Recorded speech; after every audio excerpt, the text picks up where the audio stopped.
Hello and welcome to Education Scotland's The Pedagogy Podcast.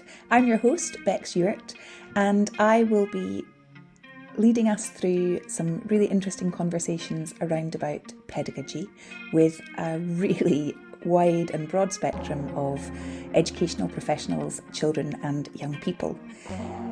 This podcast came about as a response to the OECD report, which found that in order to improve the quality of outcomes for our children, practitioners and teachers need to be supported to explore their own pedagogy and their practice through a pedagogical lens. Okay, welcome everybody to this episode of Education Scotland's The Pedagogy Podcast. And this week we are talking with Ed Walton from Aberdeenshire. So without further ado, Ed, I will let you set the scene and introduce yourself and give a bit of background. Cool. Hi everybody. My name's Ed Walton. I am a deputy head teacher at Fraserburgh Academy in Aberdeenshire, up in the northern edge of Aberdeenshire, overlooking the Moray Firth. And I find myself 13 years at Fraserburgh Academy, which is a small size town in the grand scheme of things.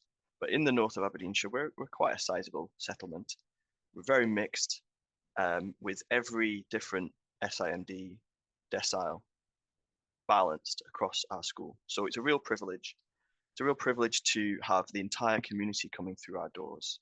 And it really feels that way as well. It's a real community buzz where we have our employers and our local college and so on. And I've been, my journey to this point in my career, I studied a drama degree, theatre, film and TV down at the University of Bristol, and had a theatre company for a little while, and then moved into teaching and came to Aberdeen literally because I made the decision to be a teacher quite late in the year, in the academic year, and all the English schools had filled up with places for drama teacher training, and Aberdeen still had places, so did Edinburgh. And I was, for money, I was working human resources at a bank, and by night and the weekends I was running this theatre company. And I recall to this day, there is a ruined castle in Bristol, and I'd gone there for my lunch break, and I had a phone interview with Aberdeen Uni, just talking through my qualifications and what made me want to go into teaching. And 2 days later, I was supposed to have the equivalent with Edinburgh, and Aberdeen called back before the interview at Edinburgh, and they said, "Oh, there's a space for you. Send up your qualifications, please." And so I never called Edinburgh, and so off I came to Aberdeen, and had a wonderful experience at teacher training, and also the visit, student placements at Ellen Academy and Bridge of Don Academy up here. And so when it came time to say, "Oh, where do you want to go for probation?" I just said, "Oh, I'll happily go to Aberdeenshire." It was my, and so here I stayed. And spent a wonderful probation year at Inverurie Academy, doing rugby coaching as well as drama teaching, just seeing the other side of, relationship building with young people, helping them see a different side of me. And then for 4 years, I was a teacher of drama at Meldrum Academy, where I had the great pleasure of working with a fantastic principal teacher who was a music specialist, but she very much had that approach of having the teachers lead and not just follow the instruction of the principal teacher. So from very day one, I had opportunities to take on advanced hire and other projects and musicals and so on. There was a big musical culture there, which was great. More rugby coaching when I was there, including a girls team, which was fantastic. And I was really pleased to be able to have a film and TV group Friday evenings at the school, which was great. Zombie films and so on. And just took every opportunity I could to see young people on the other side, not just in the classroom, which was great. And then back in 2010, I was really lucky to be selected from interview to be a principal teacher here at Fraserburgh. So I came over to start their performing arts faculty, which had never happened before, and started to get to know people from the Broch, as it's known, and learn. In the very early days, one of the things we teach in drama is who, what, where, when, and why. How you go about telling stories, And I learned almost day one that there was a different word for each of those words here. Far, fit, far, fun, and how. And just really got in and amongst the community. And people say that it gets under your skin teaching in Fraserburgh, and you really start to become part of the furniture. And parents are so appreciative of what you can do for their young people, and especially bringing kind of an art form here. It was huge. So we did loads of Shakespeare festivals and concerts, and again created a culture of young people authoring their musicals here, which was really fun because there's a strong amateur dramatics culture here, like big pantomime, big summer show. So that idea of being contextually aware of what we were for, and I realized that we were for having the young people author their shows because they could do an off-the-shelf show here, lots of opportunity, but that opportunity for us to give them a chance to write it, that was the bit that was needed. So that was up until 2016, and then I climbed the greasy pole to become a depute, and I took on curriculum and the timetable and partnerships with our local college at that point. Yeah, so 6 or 7 years into that role, I find myself in a position where we're able to, let's say, I'm able to become a practitioner in positive divergence. That's what I would say. Wow. Okay. Yeah, a practitioner in positive divergence. So messing about, really, being up to stuff, changing things. So for maybe 6 years, it was tweaking things like our structure of our timetable to match the local college so that we could have every learner in the senior phase take up a college place if they wanted, which was pretty big. And so that made the graph really go, exponential. Involving employers, that kind of thing. It's been a real joy. And then latterly, in the last couple of years, completed the Headteacher program, which was really transformative because it was that big opportunity to do some heavy duty reading. And it also coincided with the 2021 OECD, Into the Future, and the Stobart Review. And we really, under the auspices of Into Headship, we really took it on as an opportunity to go look, a bit of soul searching, what were we as a school, what were we doing? And we realized that we were doing a lot of the things that were wrong as identified by those papers. And whilst we were providing a service and it was okay, a lot of the challenges that were laid down, we were guilty of. And so, yeah, in the last 2 years, it's been a massive journey of change. And I think that's why maybe I'm having this conversation, because we've been flying the flag of, as I said before, positive divergence. And people seem to be interested in how we're getting on with that. And as a fan of, I think, I recently read Andy Hargreaves's Leadership from the Middle, and he uses a phrase, subsidiarity, I think, and it's to do with the people that are closest to the point where the action happens need to have the most scope for doing things a bit differently, or need to have the most rope, you might say, for variation. And in a way, I would see that as teachers in front of kids. And above that, schools, and then above that, local authorities, and then obviously the national picture. And that subsidiarity, I guess, is my bread and butter, as being somebody that's been happy to do things a little bit differently for quite a while, let's say, and expecting that from the people above me, a little bit of grace to be able to do that. Yeah. So I guess that's a potted story of Ed Walton in a nutshell.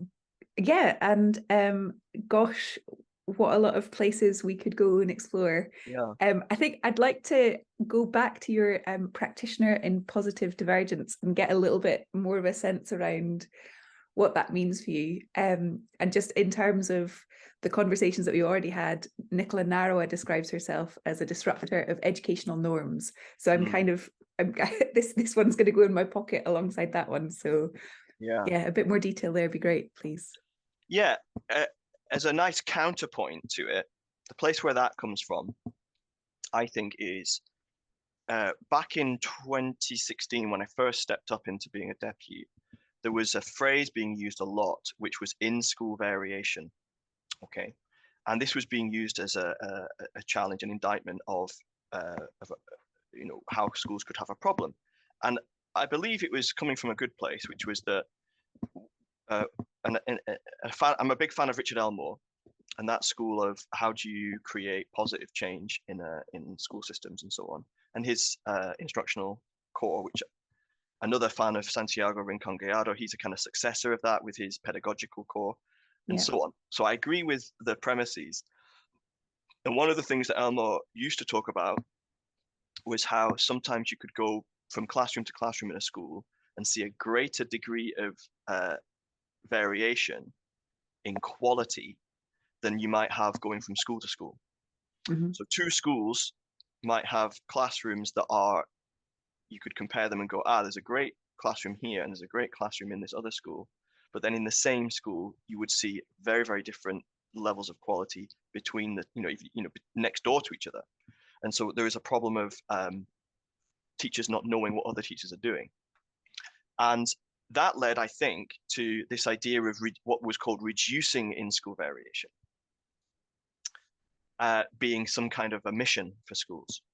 And that was latched onto, I think, in error and misinterpreted by the forces of standardization and by the forces of replication. And those same voices that call for, when you find best practice, that needs to be, you hear language like rolled out and replicated. And that kind of language gives me a bit of anxiety, simply because in our business, we are operating a complex operating system, a bit like the weather, insofar as not only are young people who form a class very different classroom to classroom, but also young people within themselves are different day to day, hour to hour. They're different to how they were yesterday. Events outside of the classroom can change a young person's presentation so much that really it's a bit like handling the weather, in that we cannot predict exactly how a lesson is going to go. Therefore, we mustn't script it. Therefore, you cannot say, you need to do exactly what that person is doing. And if you're not doing it, then something is wrong. So yes, that idea of being positively divergent is the idea that we must be innovative and also ready to do a bit of improvisation to match whatever we're doing for the young person from a curriculum making perspective, but also a pedagogical perspective in terms of the approach. And that's all hones down to like the relationship you have with young people and whether or not you know them or not. But back to reducing in-school variation, I do think that the mission was fine when it was at the level of aiming for equally high quality of what young people would experience with regards to a responsive learning experience where the adult in the room is getting to know them, is matching curriculum to their interests and their needs, matching pedagogical approaches to their needs. That level of quality, and you can tell when that is happening in a room, and when someone visits and goes, this room's doing it in an analog way that matches the young people, and next door is doing it. The strategies, curriculum, and methods might be very different between the two classrooms, but the idea that it is learner-centered and so on can be the thing that we say is quality. So yeah, my desire to be a practitioner of positive divergence, I would say, stems from that era where I kind of found myself having a few interesting dialogues with colleagues who were going, there will be the best way out there. We need to find what it is and make sure everyone does it. Mm-hmm. Yeah. And if as a practitioner, as a teaching practitioner, that if you fall into that trap, you can find otherwise well-meaning teachers doing things that they know are wrong in the immediate term, but because they feel they have to or they're expected to. I've mentioned before in other conversations, people committing curriculum crimes, when they say, look, you don't need to understand it, you just need to remember it. Yeah. Yeah. Or we don't have time for that because I need to get you ready for the exam, and so on. Yeah. So that's, I guess, where that idea comes from. Also, from another aspect of my career, I spent 11 years every Saturday working in a private theatre school for young people in Aberdeen. And it was a really positive time of my life. But there was a really interesting phenomenon that happened there because of the structure of it. Mm-hmm. What would happen is there were two schools, one in the morning, one in the afternoon. And I was the acting teacher, and there was a singing teacher, and there was a dancing teacher. And when I had one group, it was the 6 to 9-year-olds. The middle group and the older group would be with the other two teachers. And then, there'd be a big swap. And then I would have the 9 to 12-year-olds. And then after that, I would have the 12 to 18-year-olds. Okay. And the 12 to 18-year-olds was one group. And that was my entire, S1 to S6. But they were coming in one group on the Saturdays. And there was maybe about 20 of them coming. And there would be young people joining that group at the age of 12. And they were in that group for 6 years of their life. Every Saturday, coming along, meeting with me for an hour. And we would do some creative stuff that would lead up to some just class-based little shows, improvisations, exercises, very social movement oriented, often very much stemming from what excited them, but also leading to more formal, like musical shows and like Christmas presentations to their parents. But what it taught me was that because a kid was in there from 12 to 18, you couldn't repeat anything. Mm. Every year it was like, okay, they're still in the same, that kid is still in the group. And while some would come and go over the years, you found that there was no, you could never repeat the content. And I would be always looking to innovate different angles onto the same things, because we knew we wanted to look at certain skill sets, and there was certain knowledge that I would be looking at and spiraling back to. But it meant that there was always that sense of freshness, that you had to approach every year as a fresh year and base what you were doing based on who they were. Prior knowledge, but also brand new people. And it kind of created an instinct for not regurgitating the same old thing. And that, that every year was curriculum making. And when I look at some of the practices of secondary schools, when there is this sense that the curriculum is concrete, and that young people come and have to fit into that without the concrete changing. That's something that we're trying to change mindsets about, certainly in the school. I think there's probably in the next question, some of the things that I'd like to tease out further will come. So you've talked a little bit about pedagogical approaches, about them not necessarily being standardized, and it being around about being responsive to the young people in front of you and the practitioner as well. So what does the term pedagogy mean to you, and how does that show itself in what you're doing? Sometimes I use the word pedagogy as a concept in relationship to curriculum and curriculum making, but I do think that pedagogy is probably the big game. But in my own practice and my own language, I often use it as what happens when the kids walk in is pedagogy, and the role that you play once they're there. Whereas sometimes curriculum making is more to do with,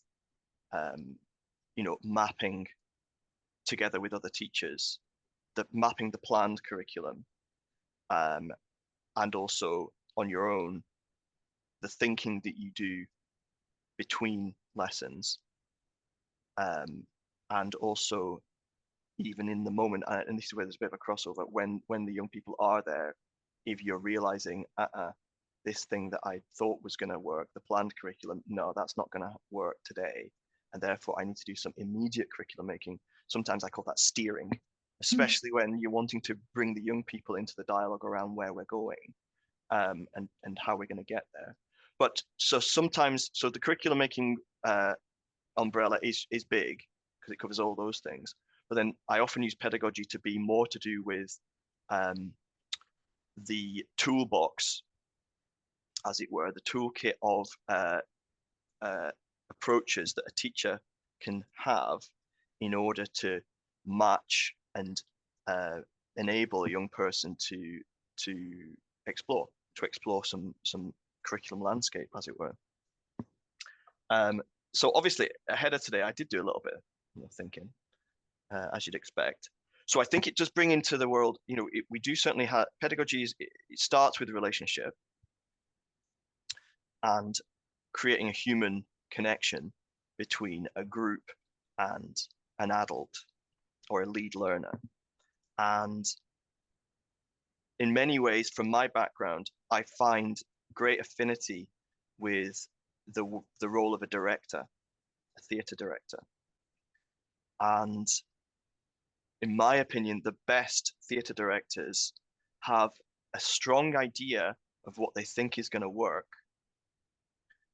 But when they get onto the stage, and they are on the stage with the young people, with the actors, not just sat in these seats watching, shouting from the corner, they're active, they're in there, and discovery happens and the vision changes.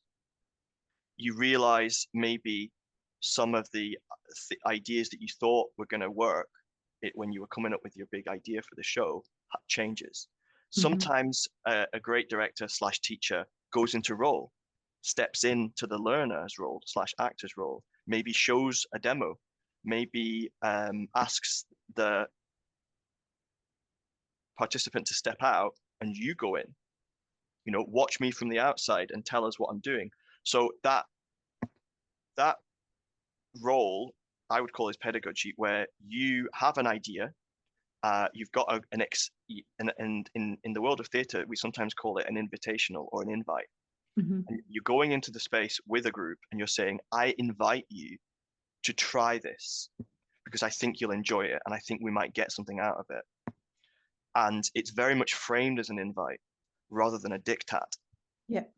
And that's a challenge for teachers to say, I have got this exciting idea. So it's not that you've gone into a space with no plan and it's all just up for grabs, but I've got this interesting invite. I think out of this will come enjoyment and some satisfaction. And I think something cool might happen. And here are the rules. Here's the game rules. So there's an amazing theatre maker called Augusto Boal from Brazil, who's fantastic social movement. He writes a lot like Santiago Rincon Gallardo, whereby he wrote books like Democratized Performance and Theatre of the Oppressed, and it is very much about the participant and the director working collaboratively. Mm-hmm. And even things like there was no such thing as a spectator. The audience and the actors are one and the same. Spectactors he came up with as well. So this idea that education and learning, you go into the room with an invite, with some mm-hmm. rules of how the game will go. And if we follow the game rules, but sometimes we negotiate them as we go along because we realize it's mm-hmm. not fun, it's not good enough. We need to tweak that bit or that. And again, positive divergence emerges. Somebody goes off the rules, and yet it's effective. So therefore, we rewrite the rules there and then because of the positive divergence. And then by the end of it, we've arrived at something interesting, and that breeds positive relationship and trust that actually we'll try that again, and we'll do. Yeah. I trust you now, because that thing that you invited us to do, it was fun, and I do feel satisfaction, and I have developed some mastery, and therefore, I give you the license to do that again, teacher, because mm-hmm. I trust that you've got this vision. I absolutely hear what you're saying, and actually, that's the first time that I've heard teaching and pedagogy used, or the analogy of the theatre director, and I actually there's some thinking for me to go off and explore that and see how that fits in with my understandings. But you talk a lot about the confidence, the relationships, the negotiation. That's a big ask for teachers if you haven't had the space to explore what that means in terms of the expectation of quality and delivery of curriculum versus that kind of freedom and confidence to explore and negotiate in a democratic way. Have you found that difficult to come to in terms of yourself, or has that been your natural standpoint, or what thinking have you gone through to get there? Well, I think it's not been a struggle in myself. The struggle has been to try and what happens if you're doing this outside of something like the arts. Mm-hmm. You know, we challenging assumptions such as we're not a skill-based subject, we're a knowledge-based subject, therefore the curriculum is what it is. The curriculum is set. There are such things called the E's and O's, and we must do them, for 'twas written. You know, so that's a challenge, and also challenging some of the trappings of pedagogy, which is that whilst psychology and learning theory can be a science and can be studied scientifically, I believe pedagogy is an art form, because we are applying our scientific understanding of what neurology is and psychology and behavioral studies and so on. But in the act of engaging with young people in their analog way, I think that is an art form. I think all teachers are performers, whether they like it or not. And I think in that way, there are two very famous theatre makers, one called Bertolt Brecht, a German, who invented an idea called Lehrstücke, which is called a learning play where there is no audience. The audience are the people doing it. And the goal of the performance is the act of doing it for the people that are in it. And they are actively making it. And then the natural inheritor of Brecht was a guy called Augusto Boal, who I've mentioned. And, you know, he wrote a book, another one called Games for Actors and Non-Actors. Do you know what I mean? So actively, the games are not just for actors. They're ways of unlocking a group. There are ways of taking a group of people and empowering them to tell their own story, to discover who they are, to investigate their local environment, to change their world, whether it's domestically or politically or whatever. So, yeah, it's a challenge trying to stop. It's a bit like, you know, an Olympic swimmer trying to teach someone how to swim. They can be some of the hardest people to try and teach somebody how to swim because they can't remember not being able to do it. So that's one of the hardest things, is trying to parse it over from somewhere where it works very well automatically and naturally to somewhere where it feels like you're, you know, trying to teach, like science teachers saying to them, you're teaching science, but your teaching is not a science. You need to, you know what I mean? And the idea that some of the restful places teachers can get to is the idea that, oh well, the planning is all done because the PowerPoints are done, and we did them 5 years ago. Yeah. And if we're going to change them, we'll need another year to change them. You know, that kind of thing is a challenge. You know, getting away from some of the safety nets and the comfort zones. Absolutely. Okay, so for you, pedagogy is an art form which is informed, I guess the approaches are informed by scientific understanding sometimes, but relational aspects and that understanding of the people in front of you. Is that somewhere close to? Yeah, absolutely. Another aspect of it I could reflect on, and this is me over the last couple of years coming up with some new metaphors that are helping. And it's to do with the relationship between the planned curriculum and the lived curriculum that we've been speaking about. and also we've been doing a lot of learning from the OECD Learning Compass.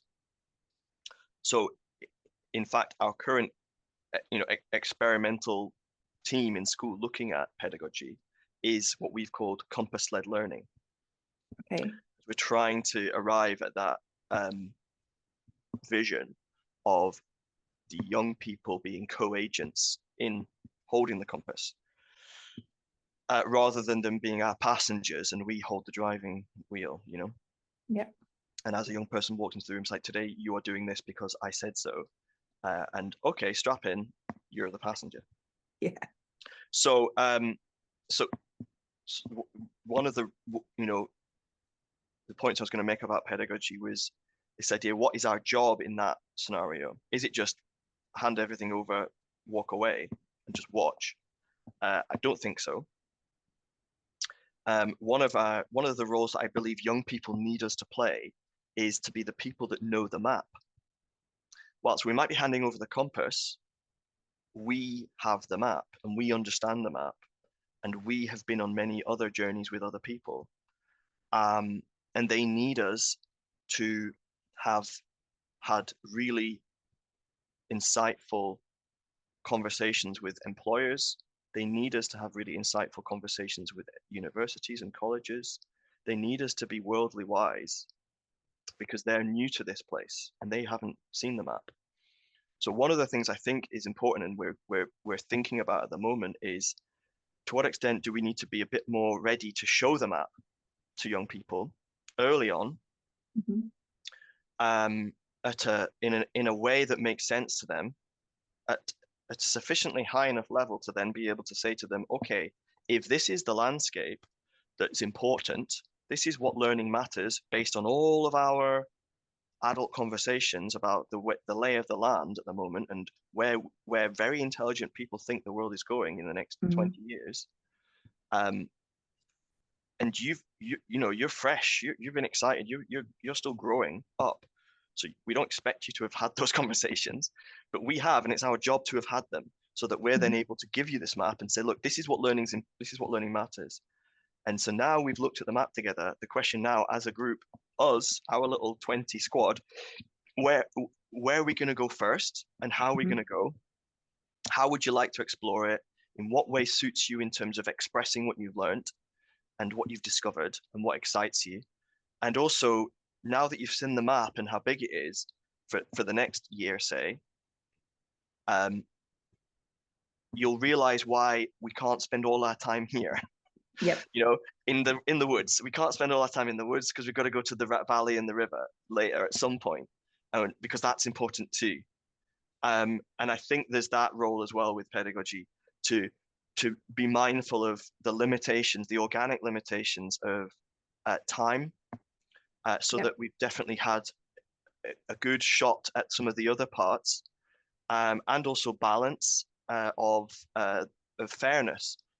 Whilst Jenny loves being in the woods, some other people are really looking forward to getting to the river and the valley, and so we've got to be mindful of that. So we need to be a role which is being a voice of fairness and decision arbiter, also advisors. Look, we've done this before, and I tell you what, like that invitational we said before, I've got this really good idea, guys. I've got this really cool idea. I've tried it before with some other folk, and they really loved it. I'm not sure how you'll get on with it, but it involves this idea for something to do, an activity, a game, to do with this part where we're in. Are you up for it? Do you trust me? Well, if so, let's have a go. And if it really isn't working, we'll try something else. Yeah. But I think it's about fessing up a few things. One of them is we've done some of this stuff before, but also there's scope within our journey for you to do it differently, which is quite fun. Flashing back to a vignette, a little anecdote from my days, that theatre school on the weekends. I mentioned before there was a morning school and an afternoon school, right? And they were pretty much identical in terms of age groups and so on. And as a sensible person who was doing this on my weekends, I didn't have a totally separate plan for the morning to the afternoon. Of course not. So, I'd walk into the morning and we'd figure stuff out and discoveries would be made, as I've said before. Stuff would be really fun and hilarious or really moving and meaningful. Big discoveries, dramatic discoveries. And then in the afternoon, by the end of the afternoon, somehow some of those same discoveries were made by the afternoon group who were totally convinced they had discovered these dramatic moments or these comic geniuses. And that would be part of my role as the pedagogue to try and make it so that they felt they had made the discovery. Mm-hmm. And this had never been done before in that moment. But then every now and then I get caught out because sometimes a child from, say, the afternoon group couldn't do it. Like they've got a football match or something. They couldn't do the afternoon group as normal. So they'd say, oh, can I come in the morning? Because I don't want to miss out on the, learning because we've got a show coming up. And they'd go along to their singing teacher who would be doing the same songs. So they'd just join in with the morning class and, sing along. Or they'd go to the dance teacher and they'd be doing the same dances so could learn the next bit of the routine. Not a problem. Then they'd come along to the drama group, me, and they'd be like, hang on a minute, Ed. Isn't that the jokes that we made up? Or isn't that I thought we made up that. I'm like, well, you kind of did, but I thought I would just, I gave you the ingredients. Exactly. So every now and then I get caught out. But that kind of Derren Brown approach to teaching where you've planted enough seeds and you've dropped, you go around the groups and you kind of go, oh, that's an interesting one. Oh, that's, I wonder what would happen if that was that, if you change your experiment to just do this, what would happen then, I wonder? And then you walk away and you see them from a distance, they the eureka moment happens that you basically just prepped. And then you go, oh, look at what you've discovered. And look, everybody, and before you know it, they've invented gravity, you know what I mean? So, yeah. and that feeling of the discovery that they're digging that Piagetian lamp, that they're chiseling away at undiscovered country for them, but for you obviously it's well-trodden ground, but that creating that feeling that they've discovered it, that is the priceless moment, I think. It's interesting because a lot of what you're talking about there, early years is my background, and that's where my kind of pedagogical home, and so that whole thing that you're talking about there is exactly how we would extend learning in the early years, commenting, I wonder if, and then having that sustained shared thinking and experimenting together. But obviously as the more experienced learner, pretty much where it's going to go. So that makes a lot of sense to me in terms of the role of the adult and the role of the teacher there to be the one with that prior knowledge, but almost facilitating the exploration. Like, where are we going to go? We kind of need to go everywhere, but you choose. Well, if I could pick up on that prompt, I feel strongly that as a child gets older and older, we should, if the system is working, then the compass should be more and more snug in their hand. They should be more and more equipped to use it and to direct where the learning goes. However, I feel that the contrary is what happens. I feel that in the early years and into early primary, there seems to be much more preparedness by practitioners to share the compass and to have those kind of discovery-based learning journeys and the dialogue. And Robin Alexander, another great author who I love, who has been transformative about dialogic teaching, having those real conversations with young people where they don't believe that you already knew the answer, rather than those conversations that only happen in schools, typically secondary schools, where one person in the room, the adult, asks a question and everyone else in the room knows that that person knows the answer to that question. And for the next few minutes, we're all going to play guess what's in that person's head. And that's the nature of dialogue, which is, I ask you a question to which I know the answer already. If you say what I've got in my head, then you're right. If you say something else, then you're wrong, even if your answer was perfectly valid, because it wasn't what was in my head. Whereas I think, as you're describing, that idea of dialogic teaching, that play-based learning, that discovery model, weirdly and perversely happens much more at the early years and doesn't seem to be possible in the senior phase, for example, when it should be happening the most, when the young people should be most qualified to hold the compass. And I, far from me to blow smoke, but the mindset training, I think, needs to come from those practitioners in the early years and in primary to our colleagues in secondary and upper primary, and say, look, you can have conversations like this, so very much I would be very keen to see our colleagues in the secondary sector being more open. And I know that I know it happens at university level, those open conversations. But by that point, and citing back to Santiago Rincon Gallardo, but by that point, we've managed to train them to be taught. Yep. And they freak out. And we have a lot of dropout rates. Some of our A graders drop out in the first few years of university because they're not being taught. They're being asked to learn and to lead their learning. And they go, just give me the notes. Please just hand over. Just tell me what you want me to remember. And we noticed that in some of our advanced higher students, when suddenly the qualification requires them to lead their learning, and the teaching method suddenly pivots to that, and they can't do it, and they revolt, and they go, just give me what I need to know. Please just give me the notes. So yeah, I'm a big fan of to do the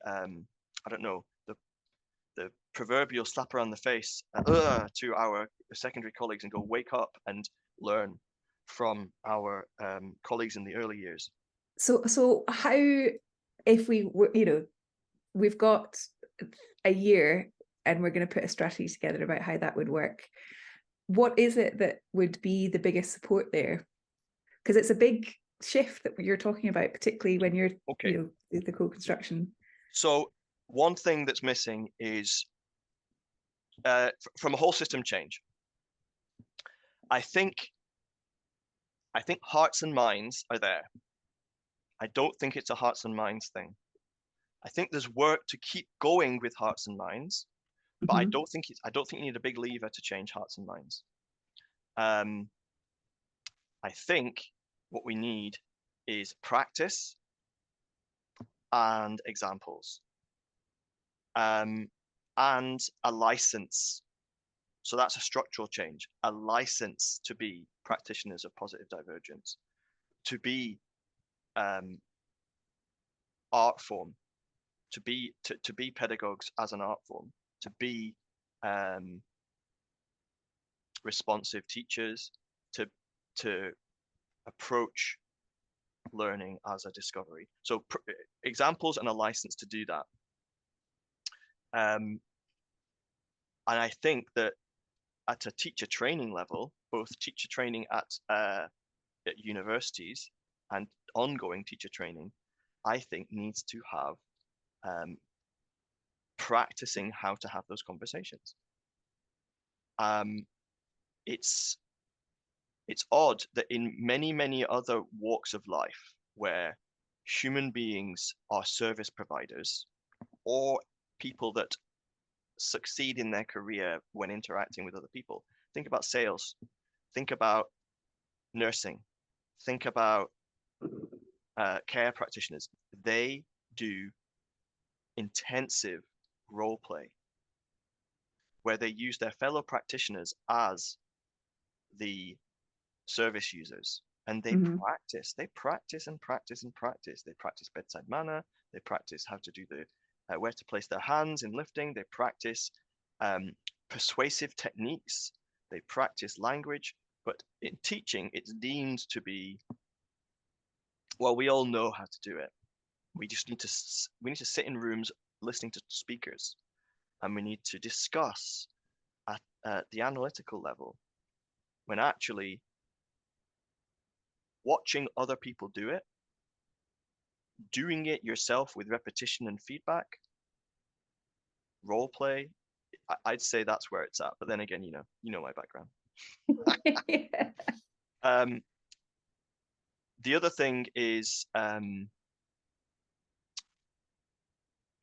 need to get over this idea of not seeing teachers do practice, and we don't have the time to necessarily do classroom visits. So we do need to have video. We need to have better video examples of teachers doing that kind of work, where they are introducing an invite to do some learning and showing a map to a group of young people and having a conversation about balancing organic restrictions like time and resources with the compass and where we're going to go, and balancing everyone's interests. We need to see that, because at the moment I think it's still at the level of theory. Yeah. And if at all, at any level, it's at theory and aspiration. So we need to see that video. We need to see that exemplification, and then that's the training journey for a year, I'd say. And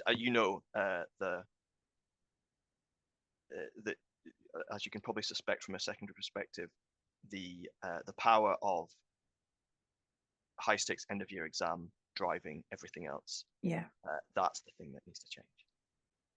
And we've spoken before with Education Scotland around what we have been doing with our fourth year to try and break that vicious cycle. So by shifting away from high stakes end of year exams in fourth year to try and break it, so that I can say with our colleagues saying, look, you don't have to get them ready for a Nat 5 exam.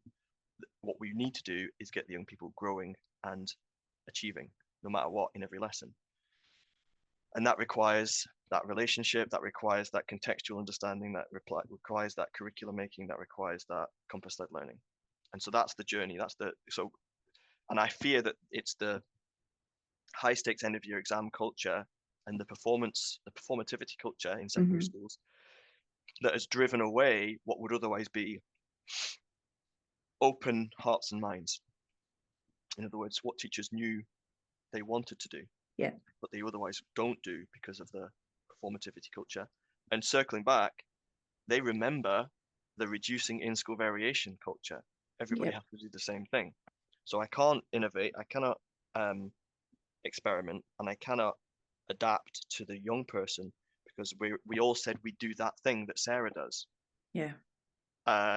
Therefore, if I'm not doing it, you'll tell me I'm not doing it when you come do my lesson observations.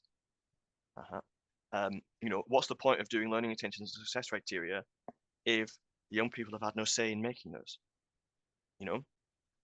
You've ticked the box. I'm not going to tell you off for not following the school learning agreement policy, but if you know it's not working, why are you doing it? Or because they judge me if I don't. Yeah. I hope that answers your question a bit. Yes. It does, and I think there's I think practice having the conversation before even having the conversation with the young people in your classroom or in your school. I think it's also a bit about having that conversation with your colleagues and going, right, actually, do we really, when we're talking about this thing called learning, what do we actually mean? And when we're talking about this thing called teaching, what do we actually mean? Because there's so much assumption built into everything that the language that we use has so many assumptions behind it. And sometimes those assumptions, I think, can be contradictory, or at least come into surface conflict. Yes. For example, it's taken us a while, but we've tried to break the mindset, which this idea that learning is where you tell everybody in 8 weeks' time there's going to be this test, and then you work backwards from there 8 weeks, and you go, right, so we've got this much time to get you ready for this test. So that's what learning is. And if you get past the test, then it's fine, you can forget everything and then move on. But you got past the test and you got the ticket. Smarter theorists than I have said that's just training people to be taught as opposed to actual learning. But even knowing what you believe about the children and young people in front of you, so that whole thing about them being able to hold the compass and navigate and set the direction actually requires a fair bit of trust. And if you're worried that if unless there's a bell, people won't get where they need to be on time, or unless they call you Mr. Walton, then they don't respect you. Those kind of assumptions and the structural things that sit around how we organise our learning and teaching have an impact on the kinds of attitudes that we have towards all the players across the piece. Yeah, I completely agree. I think one day we will be there. I think it will change. The only question is, will it change anytime soon?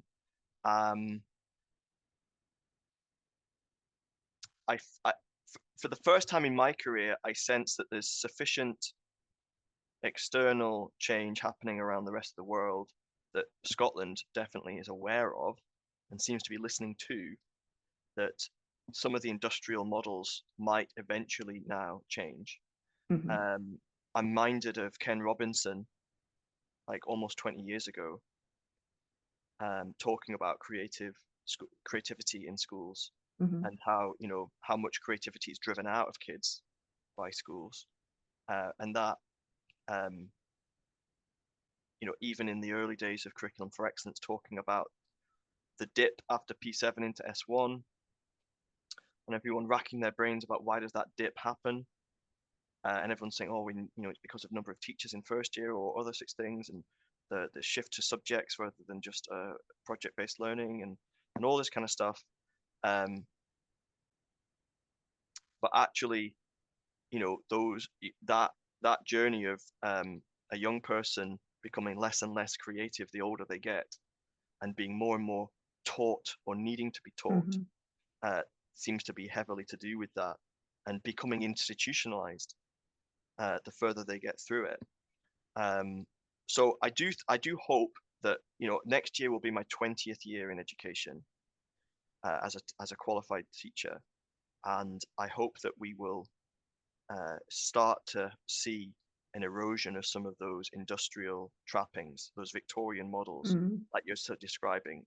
The factory model of raw material in, exams out, the sausage factory idea. And that if this is something that we're really wrestling with at the moment, about how we can, that universal support and GERFEC seem to be over here, and attainment and learning seem to be over here, and they're two different jobs of a school, and some colleagues say, well, you can't get one right and the other one right at the same time, when actually they're just one and the same thing. I mean, achieving has always been one of the Shinari indicators, and that's why we've latched onto the idea of growth being the measure of whether a lesson is working, whether the system is working, because it's all of it. And trying to measure lesson by lesson, day by day, week by week, year by year, if the system is working, if a young person is growing in all aspects, the whole person, rather than how far are they away from getting their Nat 5, or and so we've actually drafted in universal support informing practice as part of our pedagogy policy, because it is just part of being aware of the needs of the young person and their interests, and in what way do we need to adjust to get things right. So part of that problem, that mindset shift, we're looking at the moment, is that when something isn't working right in the learning environment, normally people are testing that or gauging that through some form of formal test, which is a bit of a problem. But even so, if the formal test is showing you that something's not right, i.e. growth isn't happening because they're not scoring very highly, then they need to leave the room because they're not right for this course, right? And we're just at the stage of trying to crack that nut of saying, but they are your class, so the course needs to change. What curriculum can we select and can we introduce into that learning environment that's going to light up those kids, that's going to get them, they chose that subject area, you love that subject area, what from your subject area can you bring into the room that will excite them and bring them back into engagement? And if they start to be engaged, then I can guarantee that they will start to grow again. And then let's measure that growth somehow. And then ultimately, let's find a qualification that will recognize that growth and that learning that they'll walk away with. And that's just a verbal recitation of the Priestley ladder, Yep. Curriculum, pedagogy, assessment, qualification. And by me saying how frustrating it is that we're getting that totally the upside down. Qualification is fixed, therefore my curriculum is fixed, therefore my assessment is fixed, therefore my methodology and pedagogy needs to be fixed. Yeah. And therefore, if you're getting it wrong, if you're not growing in my room, you need to leave my room. And all the knock-on self-esteem pressures that has, the failure cycle, and also the pressure on timetables and, well, where do we put them now? They're halfway through the year, all that kind of horrible stuff, that logistical stuff. So it's such an important thing to change. It has so many knock-on factors. It's really exciting to start changing it. Yep. But it is a huge amount of work. I stood up in August. Most schools have like a training day, first day back. When we say training day, most of it's talking and then go away and get on with stuff often.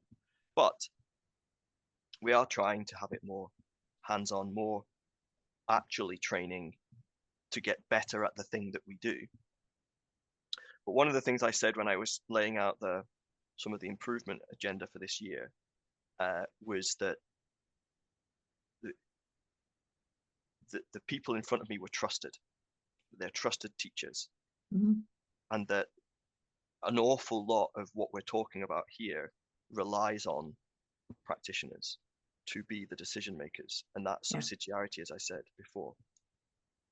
And I know that that's something the GTC are laser focused on, is the idea of being a trusted profession.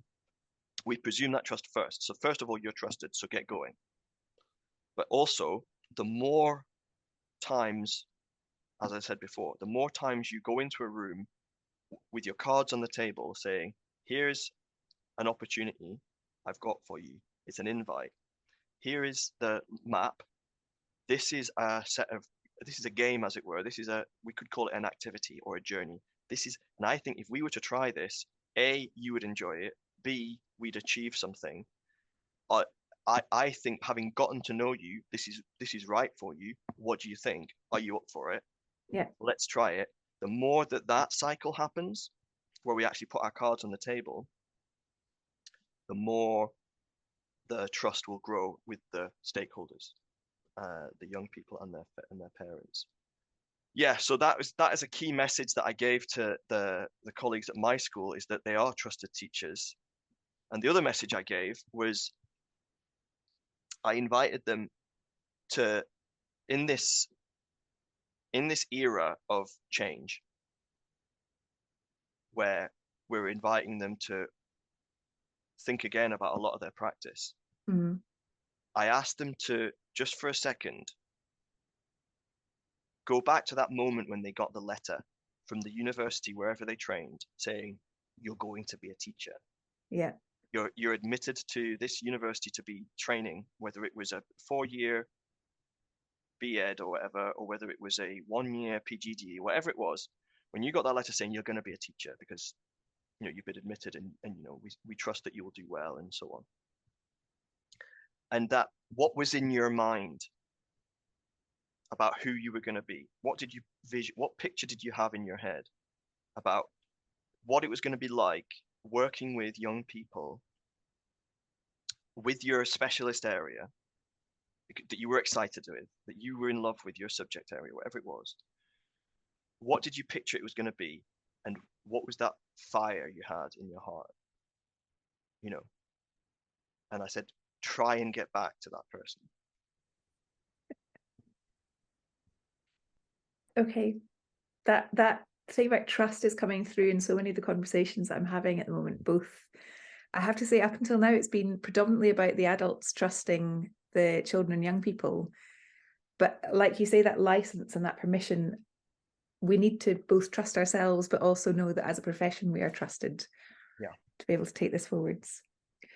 And that cycles back to practitioners of positive divergence, saying to teachers, you're not all going to do the same thing. Mm-hmm. And that's okay. But what we want is equally good quality of what you do. And that quality measure is as varied as the kids in your room are varied. But defining that quality, what we mean by quality, that's the key bit. And making sure that that definition is open enough for that divergence and that invention and that, taking of initiative by teachers, rather than just saying, I'm doing learning intentions and success criteria. That's what everyone said I should do. I'm doing a plenary right now because that's what I said I should do. And I'm doing it every single lesson, even if it's only an hour. I'm doing the whole shebang because that's what somebody said once. And that's what they said was important.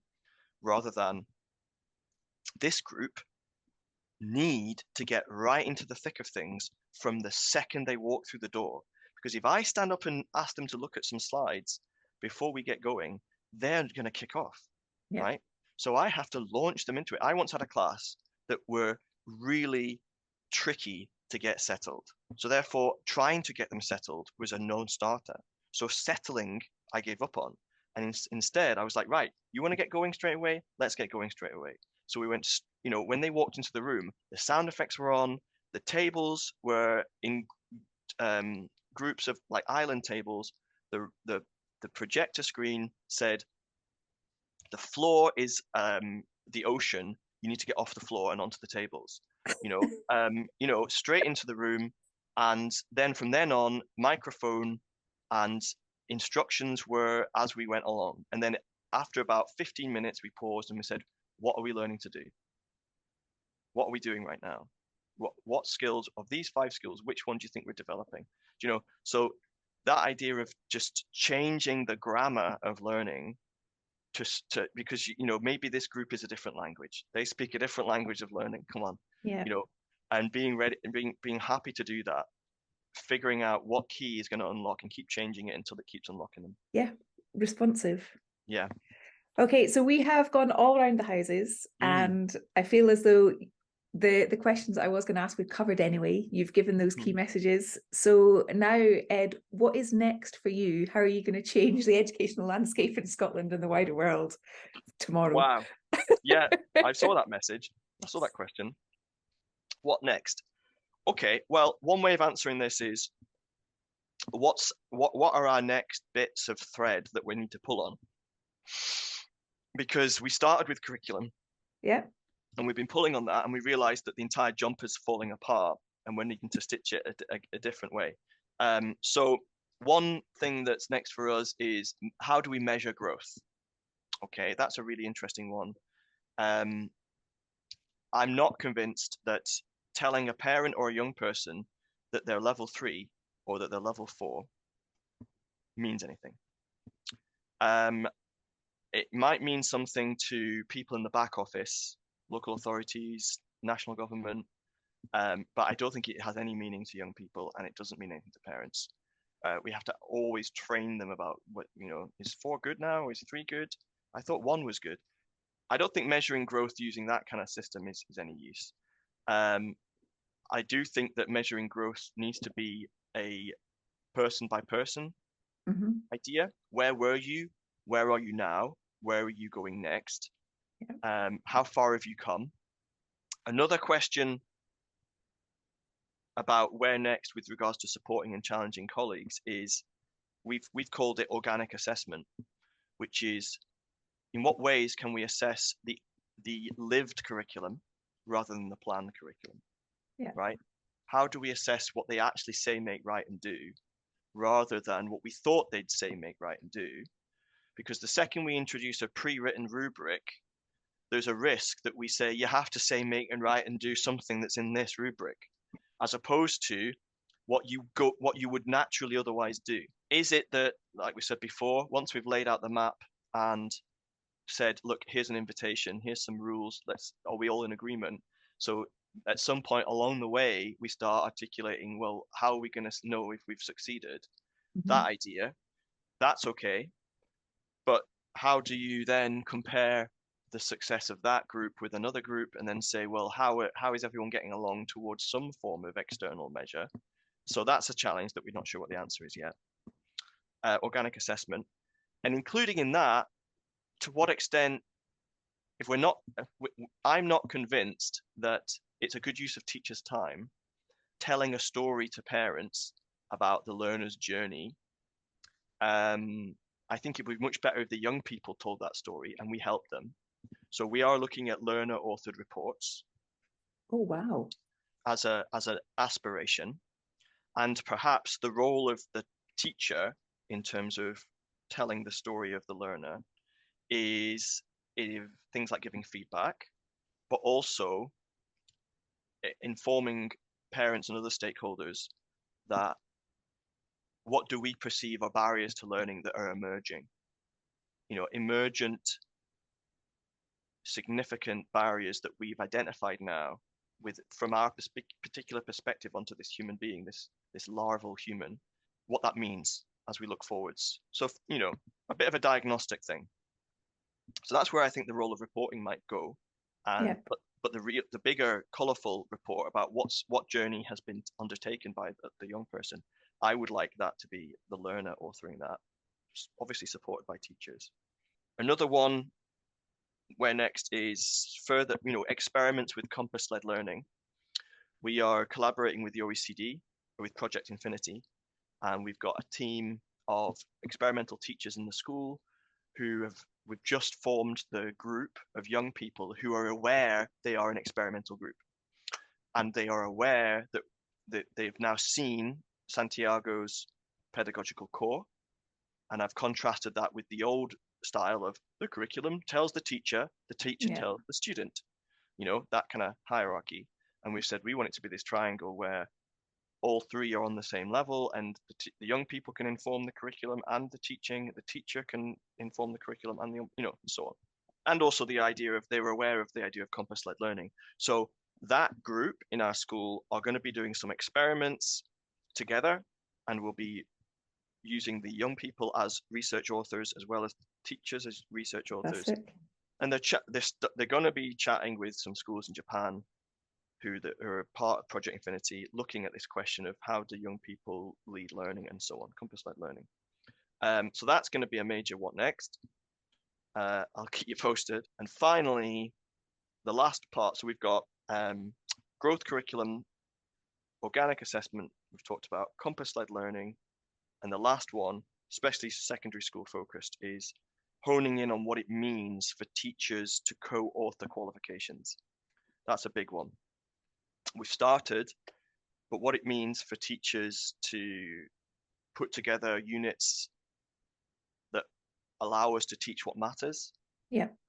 To maybe author some of those units, to collaborate with the SCQF to credit learning experiences, to work with employers to allow us to know what teach what matters means for that subject, to work with universities and colleges to help us decide what matters. And in the end, that whole thing is what I'm calling co-authored qualifications, because again, a lot of the rest of the stuff we've spoken about can't happen if we're not able to adjust the qualifications, because that's been one of the big fixed points that's meant everything else has to fix. That's been one of the anchors on innovation. And so if we can achieve that new system, and that's a system and structure process as well as training, I think hearts and minds are there. It is a fair bit of work, but it's something that the further education sector and obviously universities are very, very used to, really used to it. Yeah. Universities, they do portfolio review every year, right, on a rolling cycle, and they will put together their qualifications on their own back. And then the way that they know that they've done it right is they invite peers to come in from other universities to validate. Yep. Right. And they also have teams within their university who will then come and peer validate from like different schools of the university, if that makes sense. Yeah, of course. So they're well used to authoring their own qualifications. Further education, also, they're they're very well used to combining units from the SQA or other Yeah. sources, whether it's City and Guilds or whatever it is. They're very used to putting together a program and then getting it validated by an awarding body or by the SQF or whatever. They're really used to it.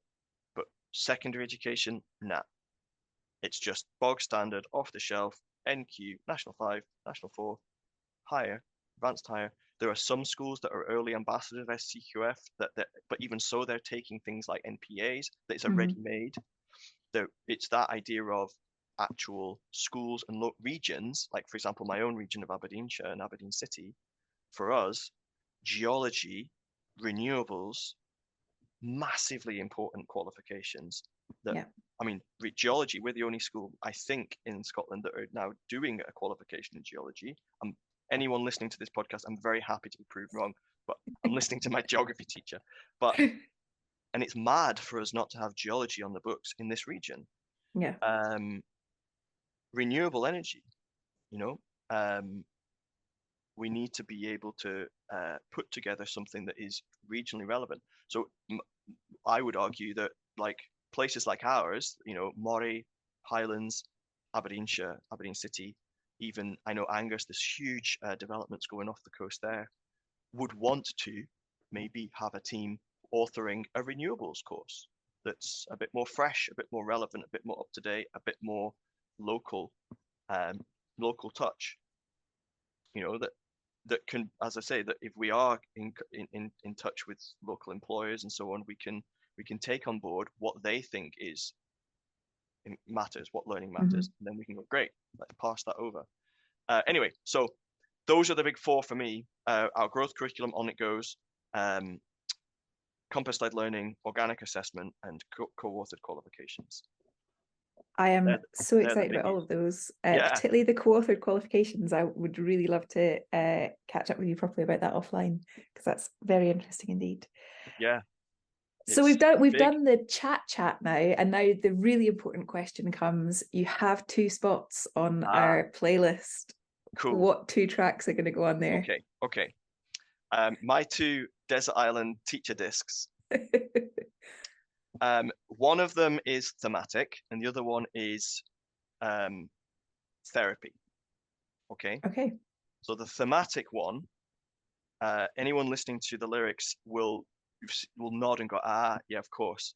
And it is a song by an artist called Jan Tiersen. I don't know if you know Jan Tiersen. He, famously, he did the music for Amelie, amongst other things. But he did a collaboration with the Divine Comedy, and the song is Les Jours Tristes, which I think translates to the sad days. Yeah. And the lyrics are absolutely on point. It's hard to do what's right and bring home the bacon each night, Anyway, so. But you've got the truth on your side. Yes, you've got it. So there's that one, which is great. It's a good tune, not just lyrically interesting. So that's the thematic. Yeah. And the therapy is Reckoner by Radiohead from their In Rainbows. Nice. And if you're ever, I would say this to any of my colleagues from any level of the profession, if ever you've had one of those, or you're having one of those days where the operational, trying to get the vapors out of the toilets, you're dealing with challenging kids who's in a terrible place, and they've sworn at a teacher and you had to deal with it and all that kind of stuff, and or it's just a really stressful time, you can go into your room, just put on that tune and just have a relax. And because lyrically as well, Reckoner, you can't take it with you. In the end, life has to come first. Excellent. Splendid. Oh, Ed, thank you so much for your time this afternoon. It's been a great conversation and a lot of starting points for folk to go off on their own deep dive. Yeah. Health warning. If I can give a health warning, I don't think I said it at the beginning. I normally do. Learner. I'm permanently in learner mode. None of anything that I've said this afternoon is intended to sound as though I'm in expert mode. Far from it. And a lot of what you've heard today is something that we're working on. So if anyone was to come and show up in my school and say, where's all this that he was talking about? Well, we're trying and we're striving and aspiring. And some of the discoveries we've made and some of the journey we've gone on are big achievements, but it is such a project and it's ongoing. But as ever, the invite is there. If anyone would like to see our workings, we're more than happy to share. But That's brilliant. We do not pretend to be know-it-alls, nor that what works for our school would necessarily work for any other school. 100%. And there's that subsidiarity again, because you need to be relevant for your situation. I would never try and promote best practice. Far from it. It's all about the right questions, though. Yep, and there's such a thing as good practice, but not necessarily best. Yeah, that's true. Excellent. That's great. Thanks for your time, Ed. Talking with Ed was an absolute pleasure, and I'm sure you'll agree his passion and his drive to do the best for the young people in his care and it really comes through in the way that he talks. I particularly like the idea that has come through in his conversation there around about trust. Previously, there's been a big emphasis on those in the conversations that we've had, but it's often been around about the adults in the space trusting the children and young people in front of them. Whereas actually across this conversation, the trust is around about the system trusting the teachers and practitioners, senior leadership trusting those who are in their faculties, but also colleagues trusting one another. And from there, I guess we get to his idea of that positive divergence, the practitioner of positive divergence, which sits somewhere alongside Nicola Nara's idea of being a disruptor of educational norms. That idea that once you have got that strong values-based foundation and a clear theoretical rationale behind what you're doing, then there is that drive and that permission and that imperative to start to try to change things for what you see as the needs of the people in front of you. The analogy between a theatre director and a teacher is something that I'm going to go away and think about properly. I found that really illuminating, and the idea about that performance negotiated space, but also that idea that actually we need to role play this change in practice. We need to practice ourselves how to have those conversations and be supported by more knowledgeable and more experienced colleagues to help us to get to where we need to be to have those conversations comfortably. It was a really good point that across all different professions, you'd be doing a whole host of things with role play to practice these things. But actually, with teachers, we just kind of expect ourselves to get in front of folk and do it. So something around about what we need to do there to support shifts in thinking across our colleagues and faculties and within ourselves. For me, the really exciting bit that we didn't really get into too far, and there's more there, is around about how we're thinking about what assessment looks like and that absolute partnership between the learner-authored reports and the co-authored qualifications, just getting that learner right at the centre and giving them the compass and being that guide and being that facilitator, but letting them set their own goals and their own journey within careful limits and boundaries of the role of the teacher and the more experienced adult there. I think that's really exciting and something that I'd like to dig into more. As always, these conversations are there to get things started for conversation starters out with you guys. So please do let us know if there are things that you'd like us to delve into further. And I think, crucially, have the conversations, start challenging yourself, start thinking about what has always happened because it's always happened, and let's make sure that we have a clear rationale behind the approaches that we take and the solutions that we find for our children and young people. As always, please do join the conversation on Twitter using the hashtag Pedagogy Podcast, and we will see you again soon. Bye now.